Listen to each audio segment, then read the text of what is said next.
Olá, seguimos com as parábolas do reino. Estamos concluindo a parte do propósito das parábolas. Hoje é a última mensagem sobre esse texto em que Jesus e os discípulos sentam e conversam a respeito do propósito das parábolas. Então vamos para Mateus 13, nos versos 16 ao 17. Mateus 13, 16 ao 17. Abra sua Bíblia aí. Estamos nas parábolas do reino, nós já falamos sobre a parábola do semeador. E hoje estamos no propósito das parábolas. Nos versos 16 ao 17, Jesus vai mostrar uma coisa para os discípulos, o privilégio que eles tiveram. Aí Jesus fala assim: mas bem-aventurados os vossos olhos, porque veem, e os vossos ouvidos, porque ouvem. Pois em verdade vos digo que muitos profetas e justos desejaram ver o que vedes e não ouviram, ouvir o que ouvis e não ouviram. Para os discípulos, então, a primeira questão que Jesus queria mostrar é que eles eram bem-aventurados. Isso é uma maneira que mostra o contraste entre Jesus e as multidões, como eu já falei na pregação passada. E Pedro e João, justamente, discípulos de Jesus que estiveram ali nessa hora, vão falar sobre isso. Na segunda carta de Pedro, no capítulo 1, no verso 16, Pedro escreveu o seguinte: porque não seguimos fábulas engenhosas quando vos fizemos conhecer o poder e a vinda do nosso Senhor Jesus Cristo, pois fomos testemunhas oculares da sua majestade, porque ele recebeu honra e glória de Deus Pai, quando pela glória majestosa a seguinte voz lhe foi dirigida: este é o meu Filho amado, de quem me agrado. E nós mesmos ouvimos essa voz dirigida do céu quando estávamos com ele no Monte Santo.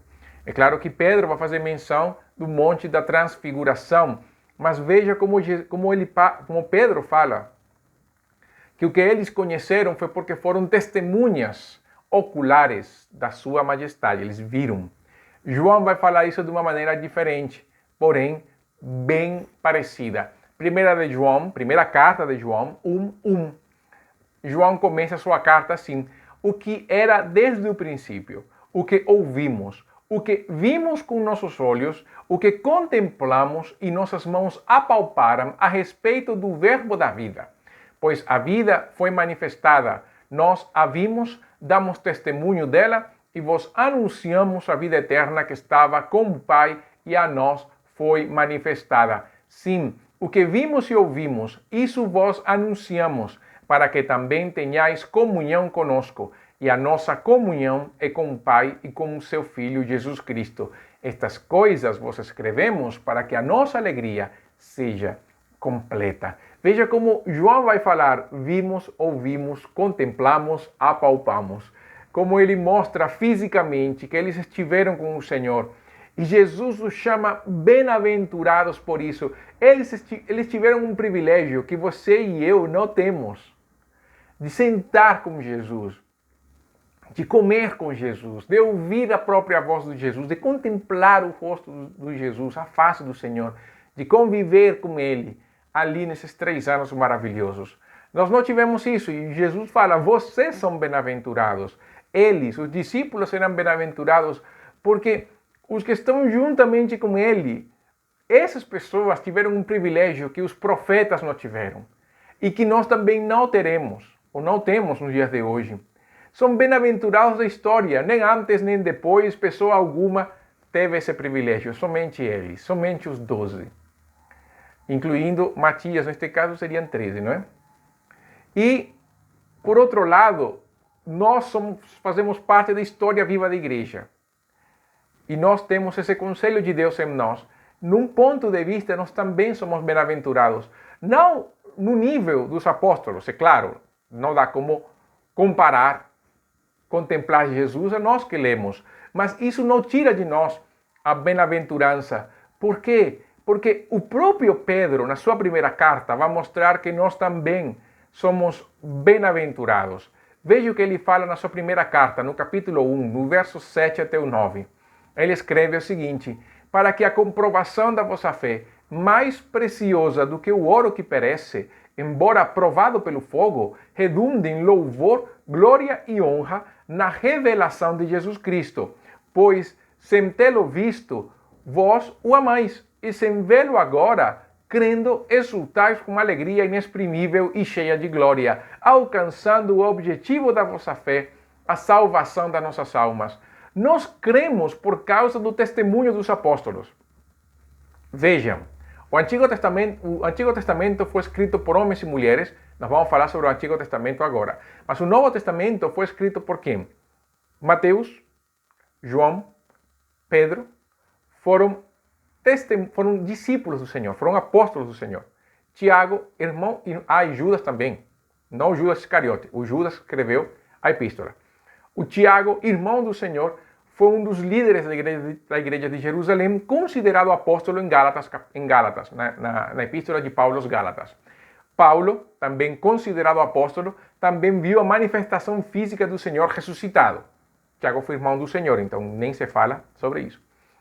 Lucas e Marcos receberam o testemunho, seja de Pedro ou seja de Jesus. No caso de Lucas, foi uma pesquisa também que ele fez, mas Lucas andou sempre com Paulo, e João Marcos andou sempre com Barnabé, com Paulo, com Pedro. Então você pode ver o privilégio. Todos eles, então, de uma maneira ou outra, direta ou indiretamente, tiveram um encontro com Jesus. E são eles os que escrevem o Novo Testamento para nós. E Pedro fala que nós também exultamos com alegria porque nós, sem vê-lo, o amamos. Sem vê-lo agora, crendo, exultamos com alegria inexprimível e cheia de glória, principalmente quando somos atribulados por causa do seu nome. Esse é os crentes do futuro, do após Cristo. Vamos falar assim, os crentes do futuro, não? Se colocamos Cristo como presente, o Cristo físico como presente, os crentes do futuro são bem-aventurados porque creem sem ver. Mas e os do passado? Os profetas, as pessoas do passado quiseram contemplar a beleza de Cristo e não conseguiram.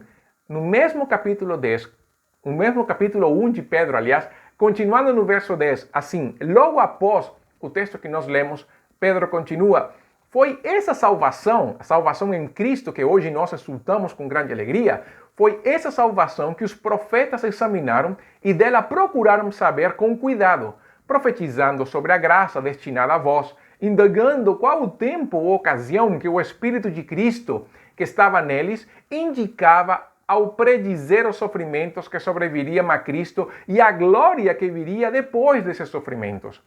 A eles foi revelado que era para vós, ou seja, para nós, e não para si mesmos, que eles ministravam essas coisas, que agora vos foram anunciadas por aqueles que pelo Espírito Santo enviado do céu vos pregaram o Evangelho. Até mesmo os anjos desejaram examinar tais coisas.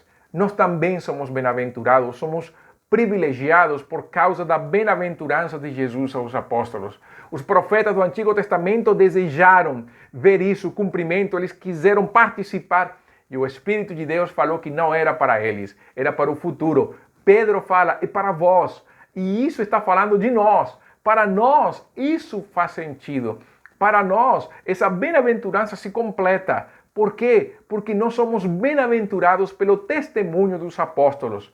O testemunho deles foi o que criou o Novo Testamento, como eu falei agora. O Novo Testamento não somente tem as palavras de Jesus, mas as doutrinas que precisamos saber para viver no Evangelho de Cristo. Nós temos os escritos apostólicos. No período dos apóstolos, eles estavam escrevendo e cada igreja leu aquilo que foi direcionado para eles. Nós lemos o conjunto da obra. Cremos porque acreditamos no testemunho dos apóstolos.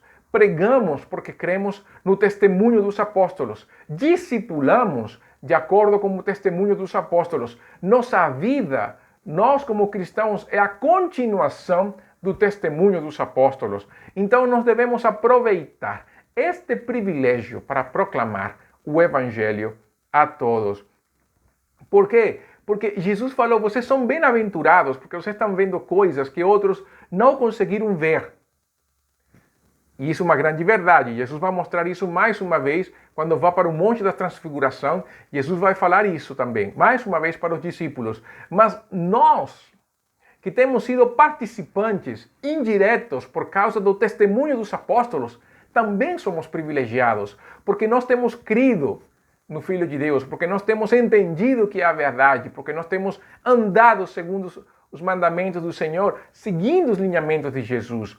Então, todos nós também devemos crer em Cristo. Todos nós também podemos proclamar Cristo.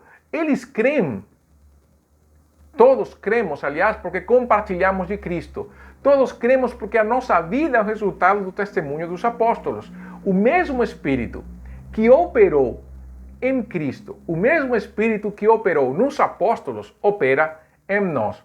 Nos apóstolos, operou para testemunhar de Cristo e registrar as Escrituras, para fazer o processo de inspiração da revelação. Mas em nós, o Espírito opera para testemunhar de Cristo de acordo com aquilo que foi registrado pela inspiração do Espírito aos apóstolos. Então, Jesus também, já ressuscitado, conversando com Tomé, vai mostrar que nós, os que vamos crer em Cristo após sua ressurreição, também seremos bem-aventurados. Isso está em João 20, 29, quando Jesus fala: bem-aventurados os que não viram e creram. É claro que isso tem um duplo sentido, ou uma dupla confirmação. Para aqueles que não viram a ressurreição no momento e creram, mas também para aqueles que, não vendo a ressurreição, também vão crer. E nessa bem-aventurança deve estar nossa motivação para proclamar Cristo. A bem-aventurança do crer sem ver. Em Atos 25, 19, fala assim: todavia tinha contra ele algumas questões acerca da sua religião e de um tal Jesus, que embora morto, Paulo alega estar vivo. A ressurreição de Cristo é nossa grande motivação. Por quê? Porque é o próprio Cristo. Nós, mesmo crendo sem ver, claro que o caso de Paulo tinha visto o Senhor ressuscitado, mas no caso nosso, que nós não temos visto o Senhor Jesus ressuscitado, o fato que nós termos somente o testemunho apostólico registrado nas Escrituras, não nos tira o privilégio, não somente de crer, mas de proclamar o Evangelho e de padecer juntamente com ele. Então, nós podemos viver e praticar este glorioso Evangelho, sentindo-nos também bem-aventurados, assim como os discípulos. Nós também lemos a interpretação das parábolas, assim como os discípulos. Então, nós, nesse sentido, entramos no grupo dos apóstolos também, que lemos e também lemos a interpretação que o próprio Senhor deu das suas parábolas. Nesse privilégio que nós temos, é um privilégio para proclamar este Evangelho a todas as pessoas, é um privilégio para compartilhar a vida de Cristo aos outros. Não é um privilégio que fica somente para mim, de uma maneira egoísta, ou de uma maneira assim como alguém que tem um tesouro tão preciado que somente coloca ali na casa, numa vitrine, para que todo mundo contemple e fale: oh, que tesouro maravilhoso. Não.